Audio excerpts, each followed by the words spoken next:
ಆತ್ಮೀಯ ವಿದ್ಯಾರ್ಥಿಗಳಿಗೆ ನುಡಿಯ ಕಲಿಕೆ ಸಂಚಿಕೆ 20ಕ್ಕೆ ಪ್ರೀತಿಪೂರ್ವಕವಾದ ಸ್ವಾಗತವನ್ನು ಸಲ್ಲಿಸ್ತಾ ಇವತ್ತು ದ್ವಿತೀಯ PUC ಕನ್ನಡ ಪಠ್ಯವಾದಂಥ ಬದುಕನ್ನು ಪ್ರೀತಿಸಿದ ಸಂತ HR ರಾಮಕೃಷ್ಣ ರಾವ್ ಇವರ ಲೇಖನವನ್ನು ನಿಮ್ಮ ಮುಂದೆ ಚರ್ಚೆ ಮಾಡ್ತಾ ಇದ್ದೇನೆ. ಪರೀಕ್ಷೆಯ ದೃಷ್ಟಿಕೋನದಿಂದ ಅತ್ಯಂತ ಸರಳವಾಗಿ ಈ ಪಠ್ಯವನ್ನು ವಿದ್ಯಾರ್ಥಿಗಳಿಗೆ ಮುಟ್ಟಿಸಬೇಕು ಅಂತಂದರೆ ಇಡೀ ಲೇಖನ ಚರ್ಚೆ ಮಾಡ್ತಿರುವುದು ಡಾಕ್ಟರ್ APJ ಅಬ್ದುಲ್ ಕಲಾಂ ಅವರ ಬದುಕಿನ ಕೆಲವು ಘಟನೆಗಳನ್ನಿಟ್ಟುಕೊಂಡು. ಅಂದರೆ ವ್ಯಕ್ತಿಗೆ ಕೆಲವು ಮಾದರಿಗಳು ಅಗತ್ಯ. ನಾವೆಲ್ಲರೂ ಬದುಕುತ್ತಿರುತ್ತೇವೆ. ಹಾಗಾದರೆ ನಮ್ಮ ಬದುಕಿಗಿನ ದಾರಿಗಳನ್ನು ನಡೆಸಬೇಕಾದರೆ ನಮಗೊಂದು ಮಾದರಿ ಬೇಕು. ಆ ಮಾದರಿಯೇ ಕಲಾಂ ಅವರ ಜೀವನದ ಬಗೆಗಳಾಗಿದ್ದವು. ಈ ಬಗೆಯನ್ನೇ ಚರ್ಚೆ ಮಾಡುವಂಥ ಲೇಖನ ಮೊದಲ ಭಾಗದಲ್ಲಿ ಕಲಾಂ ಅವರು ವಿಜ್ಞಾನವನ್ನು ಹೇಗೆ ಒಪ್ಪಿಕೊಂಡಿದ್ರು, ಅವರ ಬದುಕಿನ ಮಂತ್ರ ಯಾವುದಾಗಿತ್ತು ಎನ್ನುವುದನ್ನೇ ಯೋಚನೆ ಮಾಡುತ್ತೆ. ಕಲಾಂ ಅವರ ಬದುಕಿನ ಮಂತ್ರವೇನೆಂದರೆ ಅವರು ಮುಖ್ಯವಾಗಿ ಚರ್ಚೆ ಮಾಡುವಂಥದ್ದು ಭಗವಂತನ ದೃಷ್ಟಿಕೋನದಲ್ಲಿ ಎಲ್ಲರೂ ಅವನ ಭಕ್ತರೇ ಆಗಿದ್ದಾರೆ.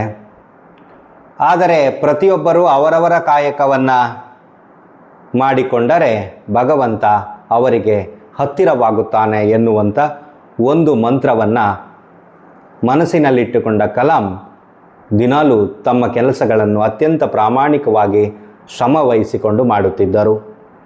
ಯಾವಾಗ ನಾವು ನಮ್ಮ ಕರ್ತವ್ಯಗಳನ್ನು ನಮ್ಮದೆಂದು ನಾವು ಮಾಡಲಿಕ್ಕೆ ಇಚ್ಛೆ ಪಡ್ತೀವೋ ಆಗ ನಮ್ಮ ಕೆಲಸಗಳು ನಿರಂತರವಾಗಿ ನಡೆಯುತ್ತದೆ ಎನ್ನುವ ಭಾವನೆ ಪ್ರತಿಯೊಬ್ಬರ ಮನಸ್ಸಿಗೆ ಮುಟ್ಟಬೇಕು ಎನ್ನುವುದು ಕಲಾಂ ಅವರ ಆಶಯವಾಗಿತ್ತು. ರಾಷ್ಟ್ರಪತಿ ಆಗುವುದಕ್ಕಿಂತ ಹಿಂದೆ ಕಲಾಂ ಅವರು ಹೈದರಾಬಾದಿನ ಒಂದು ಸಂಶೋಧನಾ ಕೇಂದ್ರಕ್ಕೆ ಭೇಟಿ ಕೊಟ್ಟರು. ಆ ಸಂಶೋಧನಾ ಕೇಂದ್ರದಲ್ಲಿ ಬುದ್ಧಿಮಾಂದ್ಯ ಮಕ್ಕಳನ್ನು ಅವರ ಆರೋಗ್ಯವನ್ನು ಸುಧಾರಿಸುವ ಯೋಚನೆ ಒಳಗಡೆ ವೈದ್ಯರನ್ನು ಮಾತನಾಡಿಸಿದರು. ವೈದ್ಯರನ್ನು ಮಾತನಾಡಿಸುವಾಗ ಕಲಾಂ ಕೇಳಿದ ಪ್ರಶ್ನೆ, ಈ ಬುದ್ಧಿಮಾಂದ್ಯ ಮಕ್ಕಳ ಮೆದುಳಿನಲ್ಲಿ ಚಿಪ್ ಅಳವಡಿಸಿ ಅವರನ್ನು ಸರಿದಾರಿಗೆ ತರಬಹುದೇ? ಚಿಪ್ ಎಂದರೆ ಅಗತ್ಯ ಮಾಹಿತಿಯನ್ನು ಸಂಗ್ರಹಿಸುವ ತಾಂತ್ರಿಕ ಸಾಧನಕ್ಕೆ ಚಿಪ್ ಎಂದು ಕರೆಯುತ್ತೇವೆ. ಈ ಪ್ರಶ್ನೆಗೆ ವೈದ್ಯರು ಸಾಧ್ಯವಿಲ್ಲ ಎಂಬ ಉತ್ತರವನ್ನು ನೀಡಿದರು. ಆಗ ಕಲಾಂ ಹೇಳಿದ್ದು, ಸಾಧ್ಯವಿಲ್ಲ ಎನ್ನುವ 100 ಉತ್ತರಕ್ಕಿಂತ ಸಾಧ್ಯ ಎನ್ನುವ ಒಂದು ಉತ್ತರ ಸಾಕು. ಹಾಗಾಗಿ ಕಲಾಂ ಯಾವತ್ತೂ ಯಾವ ವಿಚಾರವನ್ನು ಗುಣಾತ್ಮಕವಾಗಿಯೇ ಯೋಚನೆ ಮಾಡುವಂಥ ಒಬ್ಬ ವ್ಯಕ್ತಿಯಾಗಿದ್ದರು.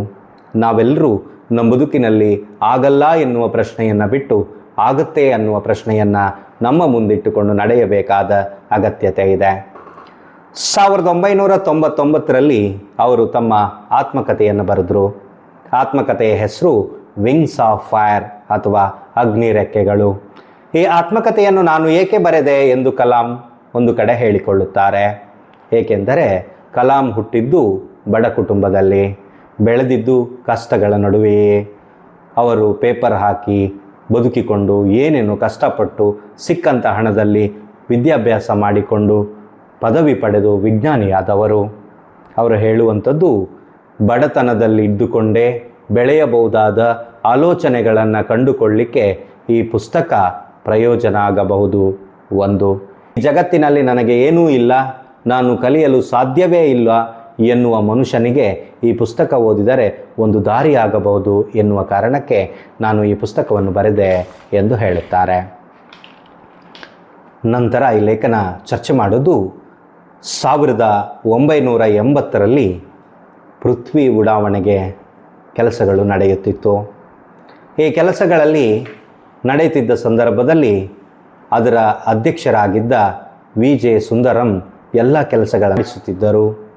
ಕಲಾಂ ಅವರು ಆ ತಂಡದಲ್ಲಿದ್ದುಕೊಂಡು ಕೆಲಸ ಮಾಡ್ತಿದ್ರು. ಆ ಸಂದರ್ಭದಲ್ಲಿ ಮುಖ್ಯವಾಗಿ ಕ್ಷಿಪಣಿಯ ಒಂದು ಚಿತ್ರವನ್ನು ಒಬ್ಬಳು ವಿದ್ಯಾರ್ಥಿ ಬಿಡಿಸಿದ್ದಳು. ಆ ಚಿತ್ರಪತ್ರಿಕೆಯಲ್ಲಿ ಬಂದಿತ್ತು. ಅದನ್ನು ಗಮನಿಸಿದ ಕಲಾಂ ಆ ವಿದ್ಯಾರ್ಥಿಗೆ ನಿಜವಾಗಿಯೂ ಕ್ಷಿಪಣಿಯನ್ನು ತೋರಿಸಿದರೆ ಅವಳು ಅದನ್ನು ಮೈ ಸವರಿ ಅವಳ ಮನಸ್ಸಿನಲ್ಲಿ ಉಂಟಾಗುವಂಥ ಭಾವನೆಗಳು ಮುಂದೊಂದು ದಿನ ಅವಳನ್ನು ಬಹುದೊಡ್ಡ ವ್ಯಕ್ತಿಯನ್ನಾಗಿಸುತ್ತದೆ ಅಂತ ಹೇಳಿಬಿಟ್ಟರು. ಮುಂದೊಂದು ದಿನ ಆ ವಿದ್ಯಾರ್ಥಿನಿ ಅತಿಥಿಯಾಗಿ ಆಗಮಿಸಿದಳು. ಆಗ ಕಲಾಂ ಅವರು ಸಭೆಯಲ್ಲಿದ್ದರು. ಸಭೆಯನ್ನು ಮುಗಿಸಿ ಬಂದು ವಿದ್ಯಾರ್ಥಿಯೊಂದಿಗೆ ಮಾತನಾಡಿದವರು ಆ ವಿದ್ಯಾರ್ಥಿಯನ್ನು ಸಂಪೂರ್ಣವಾಗಿ ಕ್ಷಿಪಣಿಯ ಮಾದರಿಯನ್ನು ತೋರಿಸಿ ಅವಳನ್ನು ಪ್ರಶ್ನಿಸಿ ಮಾತನಾಡಿಸಿ ಕಳುಹಿಸಿಬಿಟ್ಟರು. ಮಕ್ಕಳೊಂದಿಗೆ ಕಲಿಯುವ ಮಾತನಾಡುವ ಮನೋಭಾವವಿದ್ದ ಕಲಾಂ ಅತ್ಯಂತ ಪ್ರೀತಿಯ ಮೇಷ್ಟ್ರಾಗಿಯೇ ಮಕ್ಕಳ ಜೊತೆ ಇದ್ದರು. ಅದೊಂದು ದಿನ ಕಲಾಂ ಒಂದು ರಸಪ್ರಶ್ನೆಯನ್ನು ಆಯೋಜಿಸಿದ್ದರು. ಆ ರಸಪ್ರಶ್ನೆಯಲ್ಲಿ ಶಿಕ್ಷಕರಾಗಿದ್ದವರು ಕಲಾಂ ಏನೆಲ್ಲ ಪ್ರಶ್ನೆ ಕೇಳುತ್ತಾರೆ ಎನ್ನುವ ಭಯದಲ್ಲೇ ಮಕ್ಕಳಿದ್ದರು. ಆದರೆ ಕಲಾಂ ಅತ್ಯಂತ ಸರಳವಾದ ಪ್ರಶ್ನೆಗಳ ಮೂಲಕ ಮಕ್ಕಳ ಮನಸ್ಸನ್ನು ಗೆದ್ದು ಬಿಟ್ಟರು.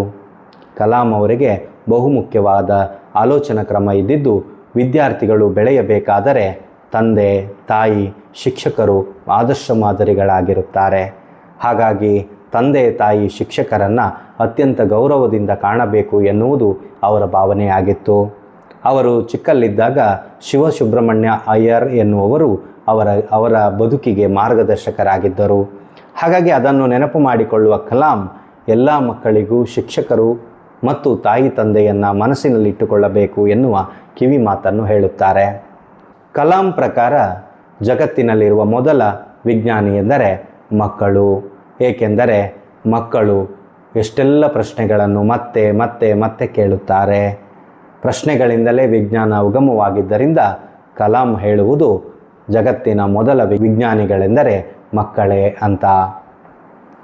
ಕಲಾಂ ಅವರ ಬದುಕಿನ ಆಲೋಚನಾ ಕ್ರಮಗಳೆಲ್ಲವೂ ಅತ್ಯಂತ ಮಹತ್ವವಾಗಿದ್ದು, ಅವರು ಮಾತನಾಡುವಾಗ ಹೇಳುವುದು ವ್ಯಕ್ತಿಗಿಂತ ರಾಷ್ಟ್ರ ದೊಡ್ಡದು. ನಾವೆಲ್ಲರೂ ಒಂದು ರಾಷ್ಟ್ರದ ಪ್ರಜೆಗಳಾಗಿದ್ದುಕೊಂಡಾಗ ನಮಗೆ ವ್ಯಕ್ತಿಗಳು ಮುಖ್ಯವಲ್ಲ, ನಮಗೆ ದೇಶ ಮುಖ್ಯವ. ಹಾಗಾಗಿ ನಾವು ದೇಶವನ್ನು ಕಟ್ಟುವ ದೇಶದ ಆಲೋಚನೆ ಕಡೆಯಲ್ಲಿ ನಾವು ನೋಡಬೇಕೆಂದು ಪತ್ರಿಕಾಗೋಷ್ಠಿಯಲ್ಲಿ ಎಲ್ಲ ಪತ್ರಕರ್ತರನ್ನು ಕುರಿತಾಗಿ ಮಾತನಾಡುತ್ತಾರೆ. ಕಲಾಂಗಿದ್ದ ಬಹುಮುಖ್ಯ ಆಲೋಚನೆಗಳಲ್ಲಿ ಒಂದು ಅಂತ ಹೇಳಿದರೆ ನಮ್ಮಲ್ಲಿ ತಾಳೆಗರಿಗಳಿವೆ.